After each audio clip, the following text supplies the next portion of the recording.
Hello दोस्तों, स्वागत है आप लोग का। दोस्तों आज डेट है 19 नवंबर। देखें करंट ऑफ न्यूज में कौन कौन से न्यूज इंपॉर्टेंट है हमारे एग्जाम पॉइंट ऑफ व्यू से। तो सबसे पहले बात करेंगे राज्य वित्त आयोग की। तो बेसिकली ये डिस्कस हुआ कि बहुत सारे राज्यों ने दोस्तों अपना ना जो राज्य का वित्त आयोग होता है उसको अपॉइंट नहीं किया है ना। तो देखो ये होता क्या है, सबसे पहले तो आपको बेसिक समझाता हूँ। जिनको पता है अच्छी बात है, लेकिन जिनको नहीं पता है मैं ये मान के चल रहा हूँ कि बहुत सारे लोगों को नहीं पता होगा। ठीक है, तो देखो होता क्या है कि आर्टिकल 280 है ना, जो बेसिकली कहता है कि एक वित्त आयोग बनेगा। वित्त आयोग का मतलब क्या हो जाता है, फाइनेंस कमीशन इसको इंग्लिश में बोलते हैं हम। ठीक है, तो वित्त आयोग का काम क्या होता है, जो वित्त आयोग होता है आपका, इसका काम ये होता है ना, कि जो पैसा टैक्स के रूप में आ रहा है, मतलब कई आप लोग होते हैं ना जीएसटी भरते हो, राइट। उसके अलावा बहुत सारे टैक्स और भी भरते हो, तो ये जो पैसा कलेक्ट होगा, ये पैसा दो लोगों में बढ़ता है जनरली। किनके बीच बटेगा, सेंटर और स्टेट के बीच में, राज्यों के बीच में और देश मतलब जो सेंट्रल गवर्नमेंट है उसके बीच में, केंद्र सरकार के बीच में। ठीक है, तो आप देखें कई बार आप बिल जब पे करते हो तो लगता है SGST और CGST। तो सी यहाँ पे एस का मतलब था स्टेट को जीएसटी जाता है, सी का मतलब होता है सेंट्रल जीएसटी लगता है। ठीक है, तो होता क्या है कि जो वित्त आयोग बनता है वो देखता है कि जो जो पैसे मतलब सारे राज्यों का एनालिसिस करते हैं। ठीक है, मतलब से एक स्टेट लेवल पे करते हैं और एक नेशनल लेवल पे करते हैं। तो जो आर्टिकल 280 में रहता है वो क्या करता है, नेशनल लेवल पे करते हैं। मतलब जितने भी हमारे 28 राज्य हैं, 8 यूटीज हैं, वो सबको देखते हैं कि कौन कौन से राज्यों को स्पेशल प्रोविजन की जरूरत है, स्पेशल फंड की जरूरत है। वो सारा एनालिसिस करके बेसिकली क्या करते हैं, अपनी रिपोर्ट सबमिट करते हैं। ठीक है, अब ये जरूरी नहीं है कि सरकार मारे बाध्यकारी नहीं होता है, देखो यहाँ पे है भी, है ना। ये जरूरी नहीं है कि ये बाध्यकारी हो, बस ये सलाहकारी होता है। मतलब ये बताते हैं कि यार ये राज्य गरीब है, इसको और ज्यादा फंड की जरूरत है, इसको डेवलप करना है इस लेवल पे, तो हमें इतने फंड देने पड़ेंगे। ठीक है, तो आपने टैक्स दिया जीएसटी के रूप में, ये कलेक्ट होकर एक जगह इकट्ठा हो गया पूरा। ठीक है, इसके बाद क्या हुआ, इन्होंने क्या कहा कि मान लो इन्होंने कह दिया कि जो स्टेट्स है सारे, उनको 42% आप टोटल पैसे का, मतलब मान लो 100 रुपए की गुहाई होती है या 100 रुपए टैक्स के रूप में इनको मिलता, तो उन्होंने बोल दिया कि 100 रुपीज में से 42 रुपीज तो आप स्टेट को दे दो, और क्या करो 58 रुपीज आप इनको रहने दो, किसके पास, स्टेट के, सेंट्रल के पास, जो बाकी बहुत केंद्र सरकार बहुत सारी योजनाएं चलाते हैं उसमें खर्च होंगे। ठीक है, तो ये सिफारिश दे दी मान लो। लेकिन गवर्नमेंट ने कहा नहीं जी, हम 60 रुपए रखेंगे, 40 रुपए देंगे। तो ये जरूरी भी नहीं है कि उनकी बात माने। ठीक है, सेंट्रल गवर्नमेंट ऐसा भी कर सकती है, हाँ, लेकिन सेंट्रल गवर्नमेंट चाहे तो मान भी सकती है। ठीक है, अब बात करते हैं, देखो इनकी अवधि कितनी होती, टाइम पीरियड कितना होता है, तो 5 साल के लिए नियुक्त किए जाते हैं ये। ठीक है, राष्ट्रपति के द्वारा नियुक्त किया जाता है। इसमें जो मेंबर्स होते हैं टोटल, वित्त आयोग में एक अध्यक्ष होता है, चार उसके सदस्य होते हैं, टोटल 5 लोग होते हैं। ठीक है, और राष्ट्रपति के बेसिकली याद रखिएगा, राष्ट्रपति के द्वारा इनको नियुक्त किया जाता है। दोबारा भी इनको रीअपॉइंट किया जाता है, मतलब मान लो इनका 5 साल का टेन्योर पूरा हो गया। ठीक है, तो इनको दोबारा से आप अपॉइंट कर सकते हो। जैसे सीएजी होते हैं, सीएजी जो कैग बोलते हैं, कंट्रोलर ऑफ ऑडिट जनरल बोलते हैं, इनको रीअपॉइंट नहीं किया जाता है ना।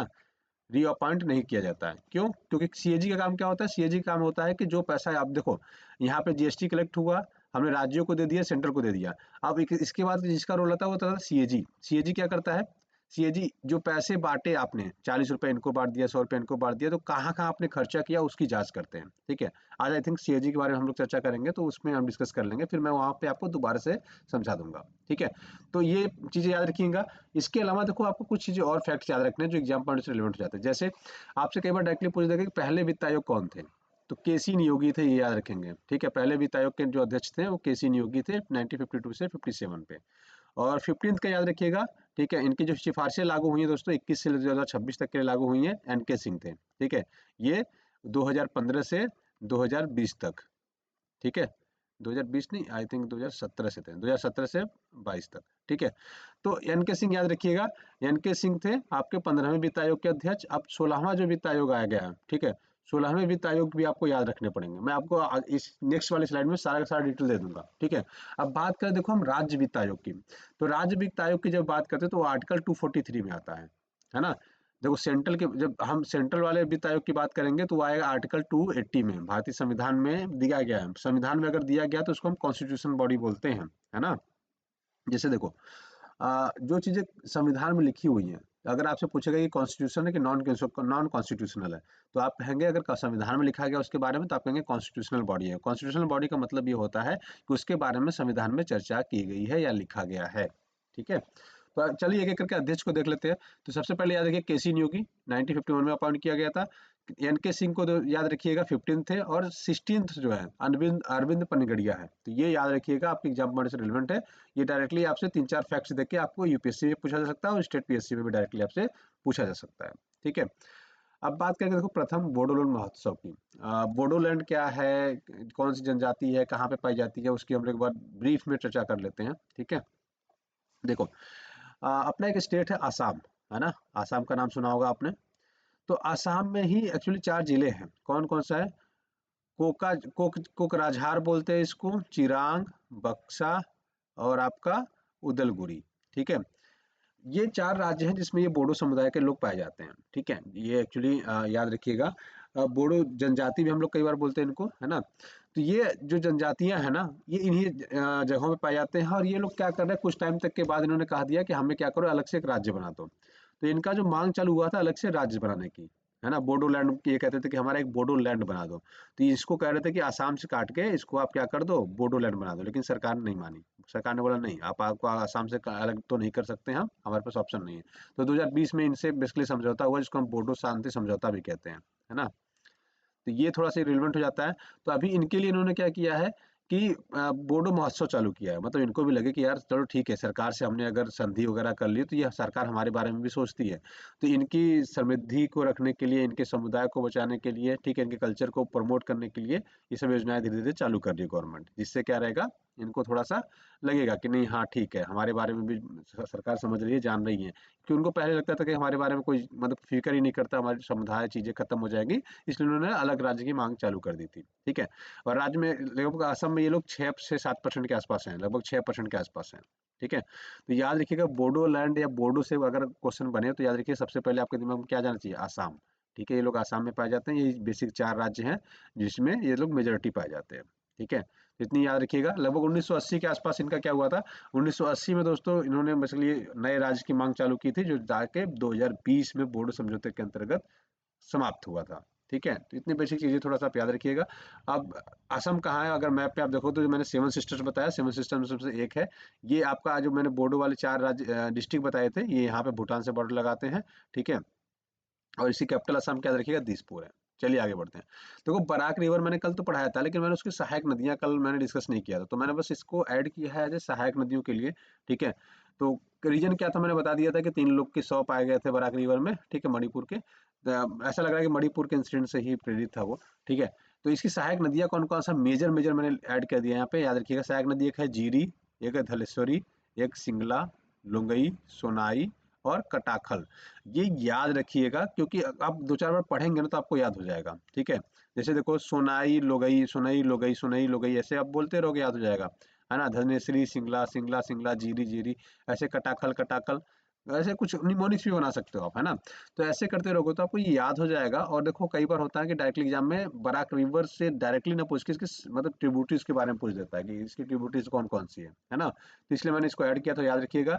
मैंने आपको कल बताया भी था कि ब्रह्मपुत्र जब बांग्लादेश में आती है तो उसको जमुना कहते हैं, और गंगा जब इंटर कर जाती है तो उसको पद्मा कहते हैं। दोनों मिलके जब बराक रिवर में मिल जाता है तो उसको मेघना कहते हैं। ठीक है, तो ये थोड़ा सा आप याद रखिएगा, एग्जाम पॉइंट से रिलेवेंट हो जाता है। तो मेघना के नाम से गंगा नदी जो है यहाँ पे गिरती है बे ऑफ बंगाल में।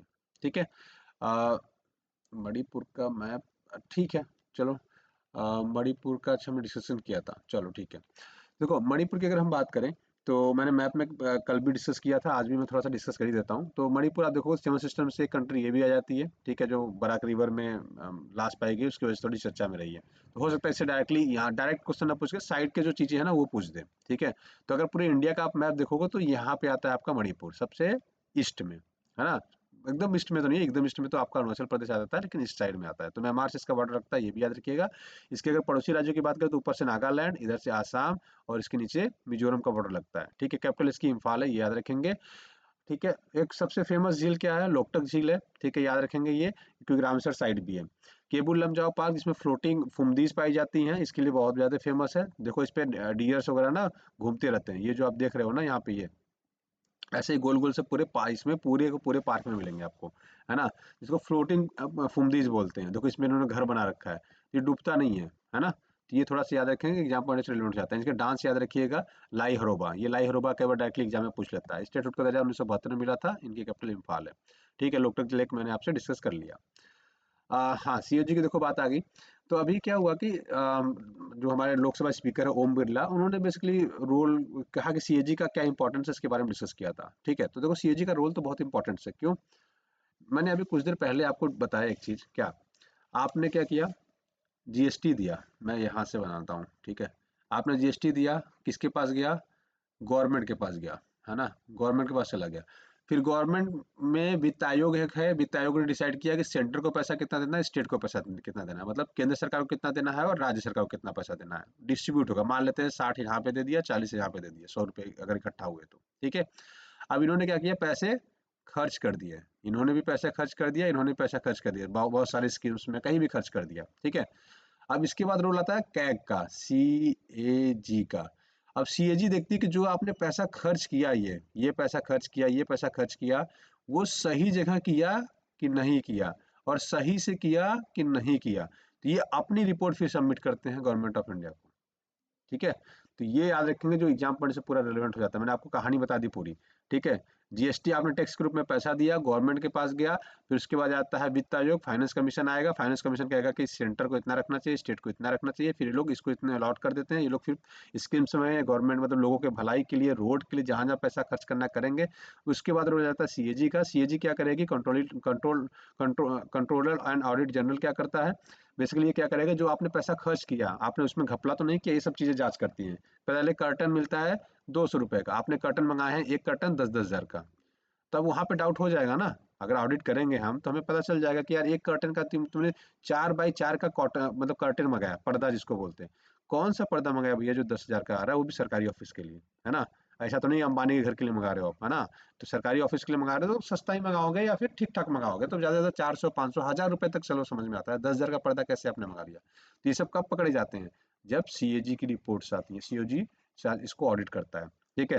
2010 का कॉमनवेल्थ गेम का जो घोटाला था, ये सीएजी की वजह से ही आया था, है ना, कि उन्होंने ऑडिट में पकड़ा कि यार बहुत महंगे महंगे बल्ब लगा रखे हैं। एक एक बल्ब रखा, सीएफएल लगा रखा है 5 लाख का, 5 हजार का। तो सीएफएल 5 हजार से कैसे आ सकता है ना। बहुत ज्यादा 100 रुपए, 200 रुपए, 500 रुपए, 1000 रुपए भी रख लो आप, लेकिन 5-5 हजार का सीएफएल कौन लगाता है, ठीक है। तो याद रखेंगे, आर्टिकल 148 में इसकी चर्चा है, याद रखेंगे, ठीक है। अच्छा, एक चीज और याद रखें, जो सीएजी होता है वो 65 साल की उम्र तक रहेगा, या तो 6 ईयर। मतलब इसका मैं समझाता हूँ, बहुत लोग को ये नहीं समझ में आता कि 6 ईयर और अंटिल 56 एज क्या है, ये समझ में नहीं आता। मान लेते हैं आज आपकी एज कितनी है, 62 साल। मैं आज आपको सीएजी का सीएजी इंक्लूड कर दूं, मतलब बेसिकली बना दूं, ठीक है।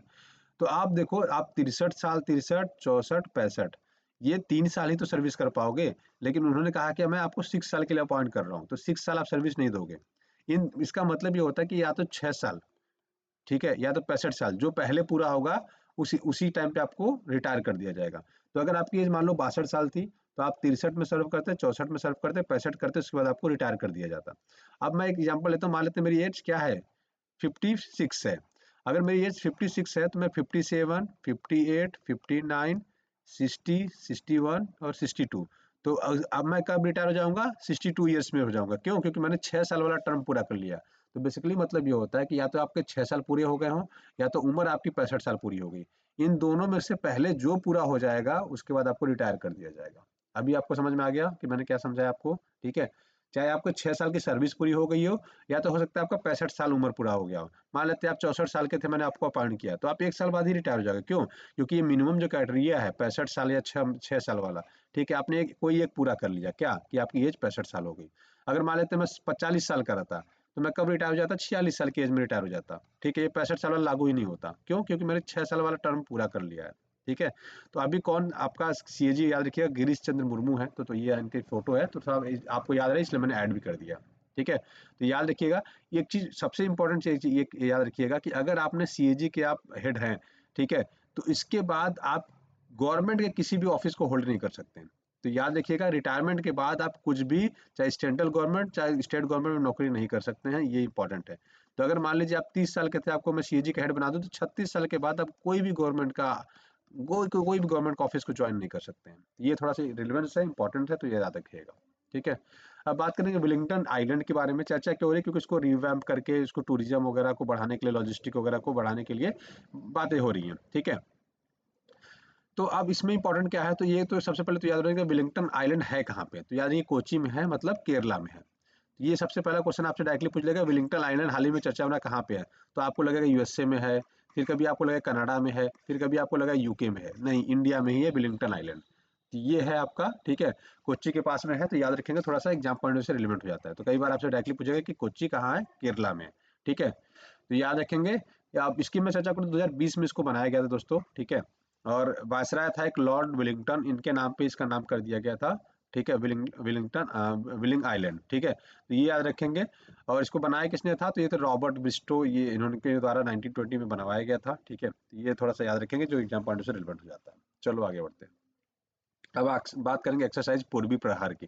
तो पूर्वी प्रहार क्या है, तो पूर्वी प्रहार दोस्तों बेसिकली क्या है कि जो हमारे तीनों फोर्सेज है ना, नेवी, आर्मी और एयरफोर्स, ये तीनों का एक जॉइंट एक्सरसाइज होता है। देखो कई बार होता है कि कि आपका अगर युद्ध छिड़ जाए, मान लो टू फ्रंट वॉर लड़ रहे हैं हम, इधर पाकिस्तान से लड़ रहे हैं, इधर चाइना से लड़ रहे हैं, तो आप रात का टाइम है, तो देखो रात में नेवी तो आर्मी तो आपकी बेसिकली क्या रहेगी, लड़ सकती है दोनों साइड से, लेकिन फाइटर्स नहीं लड़ पाते, लेकिन अब भी हमने टेक्नोलॉजी इतनी डेवलप करी कि रात में भी वो लोग लड़ सकते हैं, ठीक है, तो फाइटर लड़ जाएंगे, ये लड़ जाएंगे। हम बाकी चीजें क्या कर सकते हैं, सी साइड से इधर से चाइना को बेसिकली प्रहार कर सकते हैं, साउथ चाइना सी से, इधर से पाकिस्तान को हम लोग क्या कर सकते हैं, सी साइड से भी हमला कर सकते हैं। तो तीनों जब एक साथ मिलकर अगर लड़ेंगे युद्ध, है ना, एयरफोर्स, आर्मी और नेवी, जब ये तीनों एक साथ मिलकर लड़ेंगे तो किसी भी वॉर को जीतने की प्रोबेबिलिटी क्या हो जाएगी, बढ़ जाएगी। पहले ये सब नहीं था, ये पिछले 7-8 सालों में बहुत ज़्यादा हमने इंटीग्रेट करने की कोशिश की है, ठीक है। तो इसमें क्या रहेगा कि देखो आपने चीफ ऑफ डिफेंस सीडीएस का नाम भी सुना होगा, तो इसलिए है कि कम हम क्या कर सकें, एक साथ कमांड दे सकें, सारी की सारी हमारी एक्टिविटी एक साथ हो, जिससे इंटीग्रेटेड रहने से हमारे सक्सेस के चांसेस क्या हो जाएंगे, बढ़ जाएंगे। तो पूर्वी प्रहार क्या है, एक्सरसाइज कौन सी है, तो याद रखिए अरुणाचल प्रदेश में होगा अभी, है ना। तीनों हमारे जो डिफेंस एजेंसीज हैं वो एक साथ काम करती हैं, इंडियन नेवी, इंडियन आर्मी और एयरफोर्स, ठीक है। तो आज की वीडियो बस इतने रखते हैं दोस्तों, आशा करते हैं वीडियो पसंद आया होगा, पसंद आया तो अपने दोस्तों को लाइक से सब्सक्राइब करना ना भूलिएगा। वीडियो देखने के लिए बहुत बहुत धन्यवाद, आपका दिन शुभ हो। Thank you so much, have a great day.